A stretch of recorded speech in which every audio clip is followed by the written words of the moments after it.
Hello guys, welcome back to my channel. तो भाई इस वीडियो में मैं आपको बताऊंगा इंस्ट्रूमेंटेशन एंड कंट्रोल इंजीनियरिंग के बारे में, यानी कि आईसीई ब्रांच के बारे में। मैं इस वीडियो में आपको डिटेल में सब कुछ बता दूंगा। जो भी आपके डाउट्स हैं ना आईसीई ब्रांच से रिलेटेड, सब आपके क्लियर हो जाएंगे कि भैया प्लेसमेंट कैसी है आईसी में, कितनी डिफ़िकल्ट होती है आईसी पढ़नी, साथ में हमें क्या क्या पढ़ना होता है, कौन कौन से सब्जेक्ट हमें इंस्ट्रूमेंटेशन एंड कंट्रोल इंजीनियरिंग में हम एग्जैक्टली पढ़ेंगे क्या, वो सारे ही डाउट्स मैं आपके क्लियर कर दूंगा इस वीडियो में। एंड भाई करियर स्कोप क्या होता है आईसी में, आगे कोर में कितनी अपॉर्चुनिटीज़ हैं आईसी में, वो सारे ही डाउट्स मैं आपको इस वीडियो में क्लियर कर देने वाला हूँ। तो भाई वीडियो को एंड तक ज़रूर देखना, आईसी के ऊपर आपके सारे ही डाउट्स क्लियर हो जाने वाले हैं इस वीडियो के बाद। भाई मैं खुद एक आईसीई का स्टूडेंट हूँ, मैं एनएसयूटी में आईसी का स्टूडेंट हूँ, तो जो भी मैं आपको इन्फॉर्मेशन दूंगा ना वो एनएसयूटी से रिलेटेड ज़्यादा होने वाली है। ठीक है, एनएसयूटी में जो आपकी इंस्ट्रूमेंटेशन एंड कंट्रोल इंजीनियरिंग है ना, उससे रिलेटेड ज़्यादा होने वाली है वो इन्फॉर्मेशन जो मैं आपको दूंगा। और भाई अगर आप कंफ्यूज हैं कि आपको आईसी और इलेक्ट्रिकल में क्या लेना चाहिए, तो आपके पास आई बटन पे वीडियो आ रही होगी कि आईसी और डबल में से आपको कौन सी ब्रांच चूज़ करनी चाहिए, आप उसको देख सकते हैं। अगर आप एनएसयूटी की आईसी या डीटीयू की डबल और एनएसयूटी की डबल में से कोई एक ब्रांच चूज़ करना चाहते हैं तो भाई वीडियो को शुरू करते हैं। तो भाई सबसे पहले मैं आपको ये बता देता हूँ कि आपको आईसी में एग्जैक्टली पढ़ना क्या होता है, कौन सी ब्रांच होती है आईसी। तो भाई आईसी में जो सब्जेक्ट्स होते हैं ना, वो आप इलेक्ट्रिकल और ईसी के मिक्सचर सब्जेक्ट्स होते हैं। ठीक है, आप इसको इलेक्ट्रिकल और ईसी की मिक्सचर ब्रांच कंसिडर कर सकते हैं। ठीक है भाई, अब मैं ना आपको प्रॉपर जो है सिलेबस बता देता हूँ कि कौन कौन से सब्जेक्ट आप इसमें पूरे थर्ड ईयर तक आप पढ़ रहे होंगे। ठीक है, उससे पहले भाई अगर आप फर्स्ट ईयर में हैं या फिर अगर आप अभी फर्स्ट ईयर में आने वाले हैं कॉलेज के, तो भाई हमारा चैनल ना आपके लिए बहुत ज़्यादा यूज़फुल होने वाला है। मैं आपको सारी ही अपडेट दे देता हूँ इस चैनल पे जो भी आपके लिए ज़रूरी है। तो फिर चैनल को सब्सक्राइब करके बेल आइकन को ऑल पे सेट करना ना बिल्कुल भी मत भूलना, आपके लिए बहुत ज़्यादा इंपॉर्टेंट वीडियोस आने वाली हैं इस चैनल पे। तो भाई अगर अब मैं आपको प्रॉपर सब्जेक्ट्स बताऊँ ना कि क्या क्या आपको पढ़ना पड़ेगा आईसी में, तो भाई देखो फर्स्ट सेमेस्टर तो सबका सेम ही होता है, सारी ब्रांचेस का आपको एक ही सब्जेक्ट्स पढ़ने होते हैं। ठीक है, पर जो सेकंड सेमेस्टर में आप पढ़ेंगे ना, उसमें आप पढ़ेंगे एक सब्जेक्ट होगा आपका कंप्यूटर प्रोग्रामिंग, जिसमें आपको पाइथन और सी लैंग्वेज पढ़ाई जाएगी। ठीक है, उसके साथ आपका होगा फिजिक्स सब्जेक्ट। ठीक है,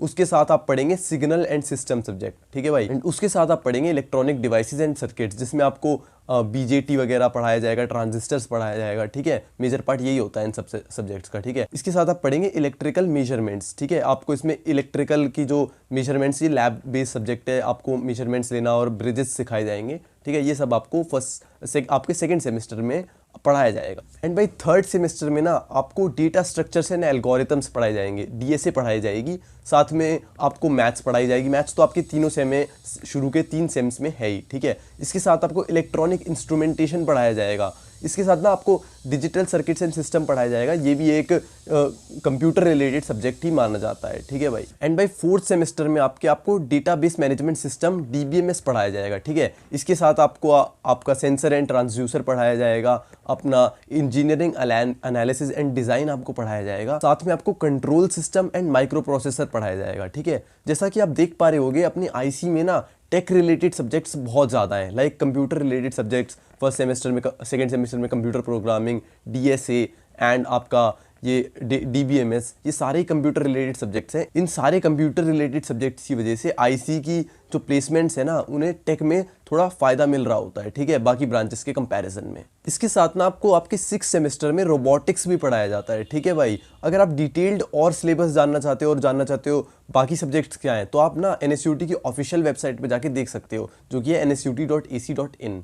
तो भाई अगर अब मैं आईसी ब्रांच को डिफ़िकल्टी वाइज रेट करूँ ना, तो भाई ये ब्रांच हमारी ना इलेक्ट्रिकल और ईसी से हल्की सी कम डिफ़िकल्ट मैं इसे कंसिडर करूँगा, और जो बाकी ब्रांचेस होती है ना, लाइक कंप्यूटर रिलेटेड ब्रांचेस और अपनी मैकेनिकल या कोर ब्रांचेस, उससे मैं इसे थोड़ी ज़्यादा डिफ़िकल्ट रेट करूँगा भाई। ठीक है, बट ना आपको कोई भी ब्रांच ना अपनी उसकी डिफ़िकल्टी लेवल देख के नहीं चूज़ करनी चाहिए। मैंने काफ़ी बच्चों को देखा है कि जो बोलते हैं कि भाई इलेक्ट्रिकल थोड़ी मुश्किल है और आईसी थोड़ी आसान है, इसलिए मैं आईसी ले लेता हूँ। नहीं भाई, ऐसा कुछ नहीं है, आईसी भी उतनी मुश्किल है, हर एक ब्रांच उतनी मुश्किल और उतनी आसान होती है। ठीक है, आपको अपनी रैंक के हिसाब से जो बेस्ट ब्रांच मिल रही है ना, वो चूज़ करनी चाहिए, और ये कभी भी नहीं देखना चाहिए कि ये ब्रांच मुश्किल है या इजी है या मैं पढ़ नहीं पाऊंगा। ऐसा कुछ नहीं होता भाई।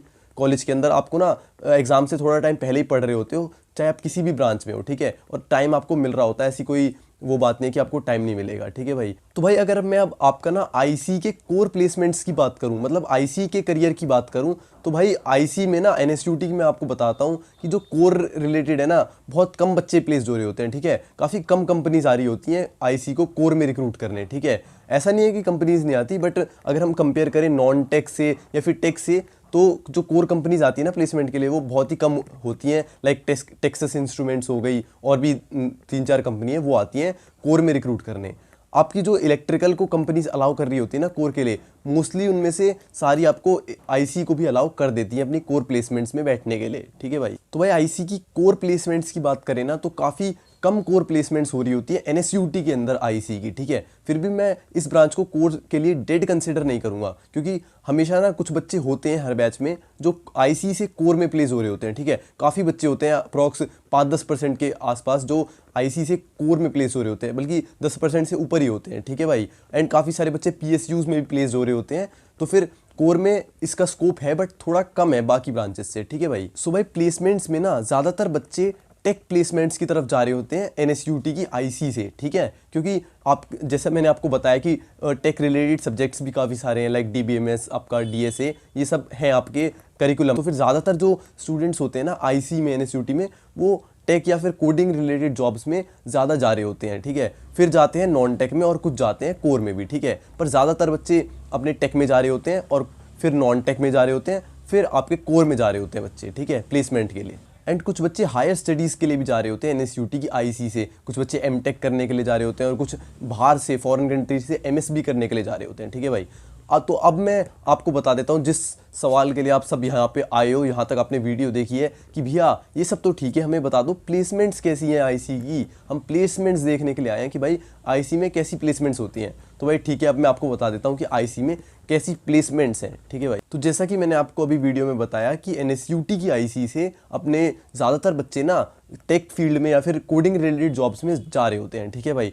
तो ना जो अब मैं आपको बता देता हूँ कि कितनी टेक कंपनीज अलाउ करती हैं आईसी ब्रांच को बैठने के लिए अपने प्लेसमेंट राउंड में, ठीक है भाई। तो जो अभी मैं आपके 2022 का स्टैट्स बताऊँ ना, तो अप्रॉक्स आपकी 60-80% कंपनीज ने ना अलाउ करा था आईसी को अपने टेक प्लेसमेंट्स में बैठने के लिए, ठीक है। आगे चल के ये चेंज भी हो सकता है, क्योंकि अभी जो बैच की स्ट्रेंथ थी ना 2022 में, वो थी आपकी 1100 या 1200 के करीब, ठीक है। तो और जो आपकी अब जो स्ट्रेंथ होगी ना, फॉर एग्जांपल अब अभी एडमिशन ले रहे हो, तो फिर 2025-2026 में ना जो आपकी बैच की स्ट्रेंथ होगी वो होगी 2000 से ऊपर, ठीक है।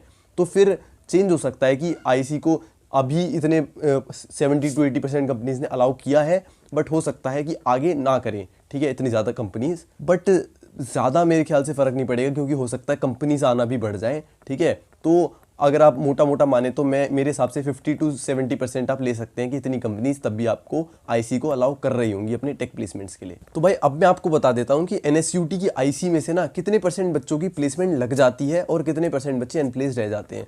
तो भाई अभी 2020 से 21 की बात करें ना, जो आपका 2020 का बैच था, 2019 का बैच था, 2021 का बैच था, उसमें ना अप्रॉक्स 95% प्लेसमेंट परसेंटेज था आईसी का, ठीक है। ऑलमोस्ट जो भी बच्चा आईसी से प्लेसमेंट में बैठता था ना, ऑलमोस्ट सब प्लेस हो जाते थे, सब 100% प्लेसमेंट था आईसी से एनएसयूटी की, ठीक है। बट आप ये नहीं कह सकते कि आगे भी सेम रहेगा, क्योंकि ना भाई अब देखो काफ़ी सारी चीज़ें चेंज हो चुकी हैं।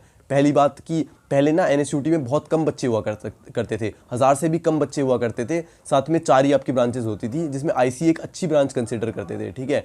बट अब के सिनेरियो में ना आपके एनएसयूटी में बच्चे डबल हो चुके हैं, साथ में आपकी जो टेक रिलेटेड ब्रांचेस है ना एनएसयूटी में, वो बहुत ज़्यादा बढ़ चुकी हैं। आपकी सीएस की 4 ब्रांचेस आ गई हैं, ईआईओटी ईसी की 4 ब्रांचेस आ गई हैं, बहुत सारी टेक ब्रांचेस आ गई हैं, ठीक है। तो अब ये तो बिल्कुल भी नहीं कह सकते कि 90 से 95% प्लेसमेंट रेशियो होगा अब तक आपकी एनएसयूटी की आईसी में, ठीक है भाई। तो भाई ये बात तो आपकी तय है कि एनएसयूटी की आईसी की ना प्लेसमेंट गिरने तो वाली है ही, ठीक है।